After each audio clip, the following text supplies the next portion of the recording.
നിങ്ങളൊരു Windows P C ആണ് ഉപയോഗിക്കുന്നതെങ്കിൽ ഞാൻ ഈ പറയാൻ പോകുന്ന കാര്യം നിങ്ങൾ എന്തായാലും ചെയ്തിരിക്കണം. നിങ്ങൾ വിൻഡോസിലേക്ക് പുതിയൊരു ആപ്പ് ഇൻസ്റ്റാൾ ചെയ്യുകയോ അല്ലെങ്കിൽ എന്തെങ്കിലും ഒരു സെറ്റിംഗ്സ് മാറ്റുകയോ ചെയ്യുമ്പം ഒരു മിസ്റ്റേക്ക് വന്നു കഴിഞ്ഞാൽ ചിലപ്പോൾ നിങ്ങളുടെ വിൻഡോസ് വർക്ക് ചെയ്യാതെയാവും. അങ്ങനെയുള്ള സിറ്റുവേഷൻസിൽ നിങ്ങളുടെ ഫയൽസ് ഒന്നും പോകാതെ തന്നെ പഴയ ഒരു സ്റ്റേറ്റിലേക്ക് നിങ്ങളുടെ കമ്പ്യൂട്ടർ എത്തിക്കാനുള്ള ഒരു ടൂൾ വിൻഡോസിൽ തന്നെ ഉണ്ട്, സിസ്റ്റം റീസ്റ്റോർ. അതിന് ഞാൻ ഈ പറയാൻ പോകുന്ന സ്റ്റെപ്പ് റെഗുലർ ആയിട്ട് ചെയ്തുകൊണ്ടിരിക്കണം. സ്റ്റാർട്ട് ഓപ്പൺ ചെയ്ത് സിസ്റ്റം റീസ്റ്റോർ എന്ന് ടൈപ്പ് ചെയ്യുക. എന്നിട്ട് ക്രിയേറ്റ് റീസ്റ്റോർ പോയിന്റ് എന്നുള്ളൊരു ഓപ്ഷൻ വരും, അത് ഓപ്പൺ ചെയ്യുക. അപ്പോൾ വരുന്ന ഡയലോഗ് ബോക്സിൽ ഒരു ലിസ്റ്റ് കാണാൻ പറ്റും. അതിനകത്ത് നിങ്ങളുടെ സിസ്റ്റം ഡ്രൈവ് അതിൻ്റെ പ്രൊട്ടക്ഷൻ എനേബിൾഡ് ആണെന്ന് ഉറപ്പ് വരുത്തുക. അല്ലാന്നുണ്ടെങ്കിൽ അതിൽ ക്ലിക്ക് ചെയ്തിട്ട് കോൺഫിഗർ ക്ലിക്ക് ചെയ്ത് എനേബിൾ ചെയ്താൽ മതി. നിങ്ങൾക്ക് ആവശ്യമുള്ള ഡ്രൈവുകളൊക്കെ എനേബിൾഡ് ആണെന്ന് ഉറപ്പ് വരുത്തിയ ശേഷം ക്രിയേറ്റ് ക്ലിക്ക് ചെയ്യുക.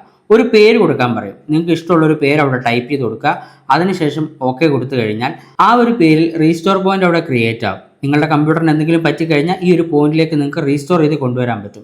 അതിന് വേണ്ടിയിട്ട് ഇതേ വിൻഡോയിൽ തന്നെ സിസ്റ്റം റീസ്റ്റോർ എന്നൊരു ബട്ടൺ കാണാൻ പറ്റും. അത് ക്ലിക്ക് ചെയ്ത് നെക്സ്റ്റ് അടിക്കുക. അവിടെ നിങ്ങൾ ക്രിയേറ്റ് ചെയ്തതും ഓട്ടോമാറ്റിക്കലി ക്രിയേറ്റ് ആയിട്ടുള്ളതുമായിട്ടുള്ള റീസ്റ്റോർ പോയിന്റുകളൊക്കെ കാണാൻ പറ്റും.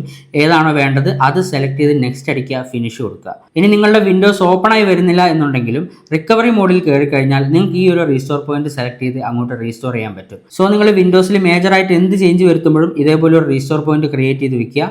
അതുപോലെ ഇതേപോലെയുള്ള ടിപ്സിന് വേണ്ടിയിട്ട് ഫോളോ ചെയ്തിട്ടുണ്ടെന്ന് ഉറപ്പുവരുത്തുക.